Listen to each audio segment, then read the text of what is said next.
September 1944 marked a turning point in the European conflict as Germany faced significant setbacks. Allied bombing campaigns had left cities in ruins, armies were in retreat on various fronts, and countless German soldiers were being captured monthly. Among those transported across the Atlantic to prisoner-of-war camps in the United States were a smaller, often overlooked group: German women. These women had taken on auxiliary roles such as clerks, Red Cross nurses, communication operators, and medical assistants.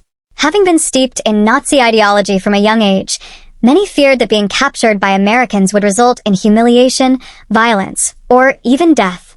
For 20-year-old Anna Muller, a nurse from Bremen, the journey itself was filled with anxiety. She sat cramped with dozens of other women in the hold of a Liberty ship, gazing at the horizon through small portholes. The American guards were polite but kept their distance, providing food and water at regular intervals. Nevertheless, Anna could only manage a few bites, whispering to her friend Lau that it was better to go hungry than to eat food offered by them. On the fifth day, hunger became hard to ignore, and she gratefully accepted a generous slice of bread along with some buttered potatoes served on her tin tray. To her surprise, it tasted more delicious than any meal she had enjoyed throughout the long years of rationing in Germany. When they arrived in Norfolk, Virginia, the women braced themselves for what they believed would be a humiliating experience. They had been warned by Nazi propaganda that Americans paraded their captives through the streets, mocking them as they were worked to the bone. Instead, they found themselves processed quickly, undergoing medical checks and being loaded onto trains heading into the heart of the country. It was surprisingly orderly, as one woman would later note in her diary. "Too civilized for the barbarians," they said. The journey itself was their first shock. As the train traveled through American farmland, the women pressed their faces against the glass, taking in endless fields of corn and wheat, massive tractors at work, and small towns with homes glowing warmly. "They told us America was starving," one whispered in disbelief. "But look, every shop window is full. The children are plump. This can't be true." Upon reaching a POW camp in the Midwest, where rows of barracks were enclosed by barbed wire, their fears resurfaced. The gates slammed shut behind them, and the sight of watchtowers served as a grim reminder of their reality. Yet, as they were given fresh uniforms, new boots, and mattresses with clean sheets, the atmosphere shifted once more. "I haven't slept on a bed like this since before the war," Anna quietly confessed that night, feeling a mix of shame and relief in the face of their captivity. The next morning, the women experienced something they found truly astonishing. After roll call, one of the guards pointed to a small wooden building near the center of the camp. Above the door was a simple wooden cross. Through an interpreter, the guard explained, "Tomorrow is Sunday. There will be church services. Attendance is voluntary, and prisoners are welcome." The women exchanged surprised looks. In their minds, Americans were supposed to be godless materialists, lacking in culture. Yet here, in a prisoner-of-war camp, was a chapel, a place for them too. "This must be a trick," whispered Gertrude, another nurse. "They'll make us pray just to humiliate us." But the following Sunday, curiosity got the better of their fear. A small group of German women cautiously made their way to the chapel, under the watchful eyes of guards who neither rushed nor mocked them. Inside, they found simple wooden pews, hymnals neatly arranged, and an American chaplain waiting at the front. To their astonishment, the service started with a familiar hymn, Silent Night. Although the words were in English, the melody was the same.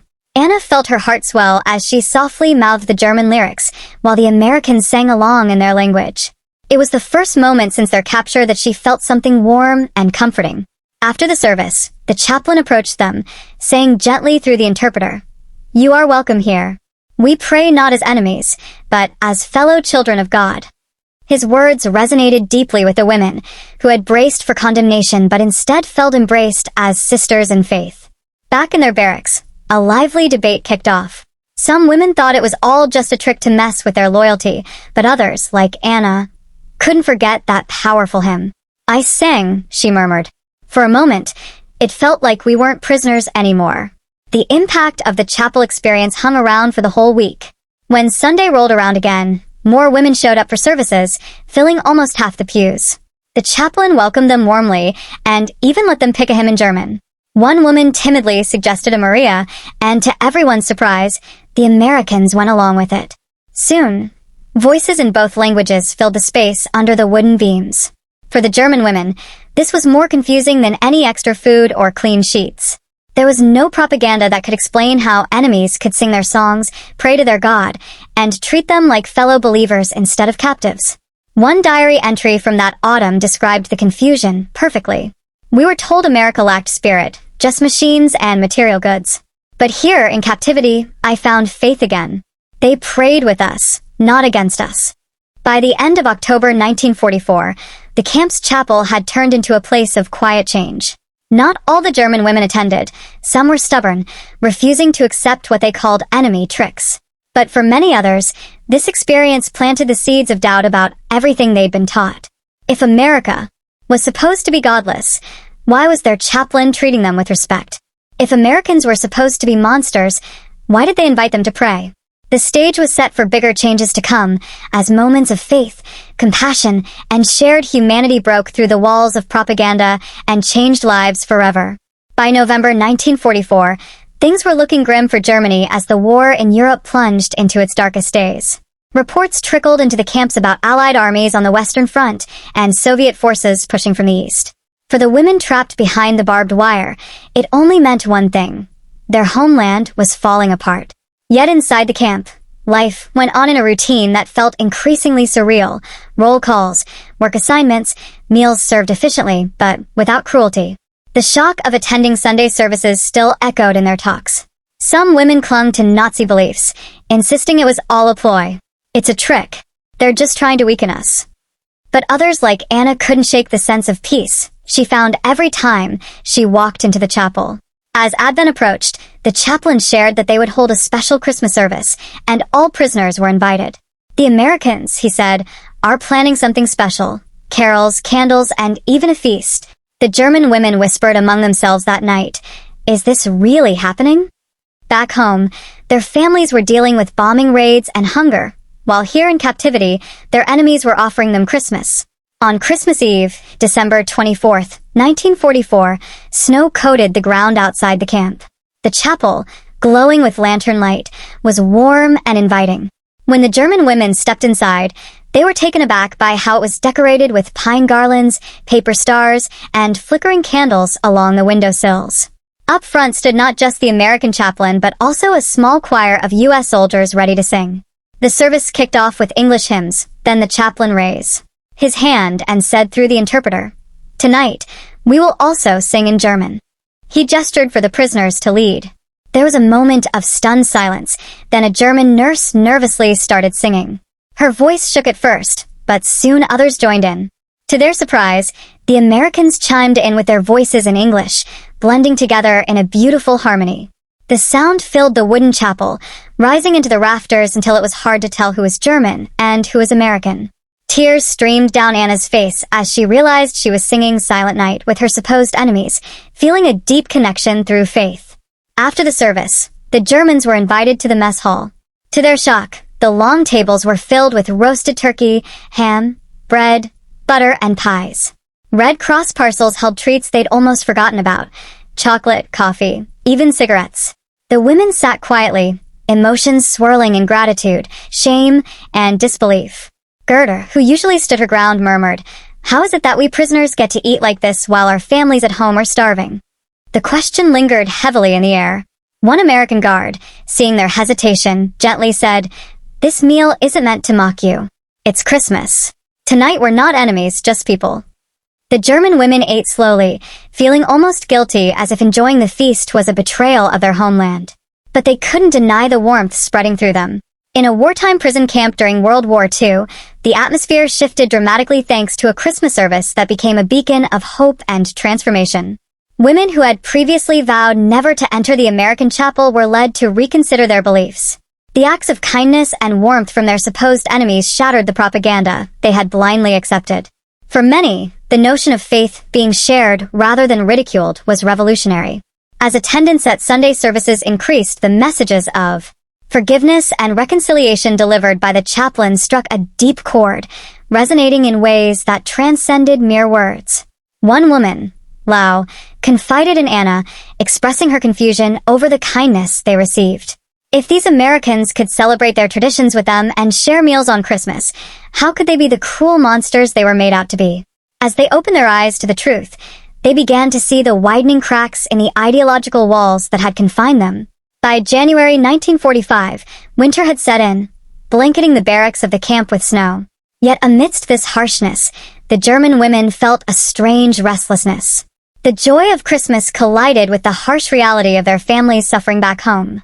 Anna's heart ached with sorrow as she reflected on the suffering of her loved ones, asking in her diary how they could sing when their mothers were cold and alone in the ruins of war. Despite the pain, the rhythms of captivity carried on.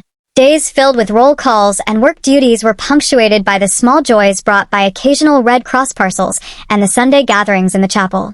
By February, the service began to transform, welcoming not only German women but also Italian and Japanese prisoners.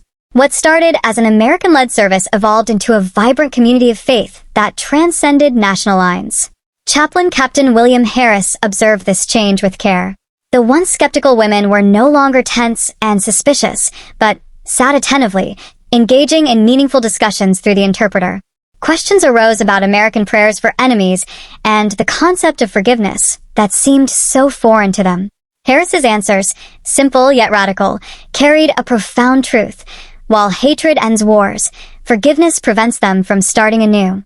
The pivotal moment arrived on Easter Sunday in 1945. The anticipation of a special service brought murmurs of doubt and concern among the German women, who feared they might be mocked again. Yet Anna remained hopeful, recalling the genuine spirit of Christmas. On Easter morning, the chapel adorned with white lilies and sunlight streaming through the polished windows became a sight to behold. For the first time, German women prepared to sing a hymn in their language, joining the American soldiers in a unified expression of faith, bridging the divide with their voices. Tears flowed freely as the two languages melded together in harmony, transcending the painful history that separated them. Anna reflected on the unbelievable moment, realizing that enemies could proclaim the same resurrection, a realization that God was greater than the walls erected by nations. The service took another profound turn when a guest preacher, a black chaplain from a nearby U.S. Army unit, addressed the congregation. Initially, the German women bristled, as Nazi ideology had ingrained in them a belief in racial superiority. Yet here was a man in uniform speaking with authority, captivating the audience with a message of liberation not only from physical oppression but also from hatred. His words, relayed through the interpreter, dismantled their preconceived notions. When praying, it did not matter who knelt beside you. What mattered was the sincerity of the heart. In the aftermath of his sermon, silence filled the chapel. Some women hung their heads, unable to face him, while others, including Anna, began to experience a profound shift within. For Anna, witnessing the dignity of the black chaplain and the respect from the American soldiers challenged everything she had been taught. She recognized that the existing narrative they had clung to as a facade, respect and dignity were not bound by race or nation. In that moment, Anna's world blossomed anew, filled with possibilities that had been hidden from her for so long. As spring approached, the warmth of connection and shared faith continued to grow, nourishing hearts that had long been parched. From the bitterness of war, the power of community and the simple act of worship across enemy lines shattered long-standing animosities and bred understanding, compassion, and hope. The prison camp became a unique sanctuary where women who were once enemies discovered shared humanity. The experiences of captivity became not just a testimony to survival, but a profound statement about the power of love and forgiveness. The memories of Christmas and Easter services lingered in their minds, inspiring a sense of purpose that went beyond the constraints of their current situation. Ultimately, these moments of connection demonstrated that faith and compassion could triumph over hate, and that understanding could forge pathways toward a future unmarred by the scars of past conflicts. The transformation witnessed in that chapel was not merely a reflection of their circumstances, but a reminder that the human spirit possessed an undeniable resilience. In this arduous journey of shared faith and fellowship, the German women found renewal. The Christmas service had planted the seeds of change and reconciliation, and the Easter celebration solidified their bonds. The reverberations of these experiences would follow them long after the war, shaping their perceptions and relationships for the rest of their lives. They left the confines of the camp forever changed, carrying the lessons of forgiveness, unity, and the timeless truth that love can bridge even the deepest divides.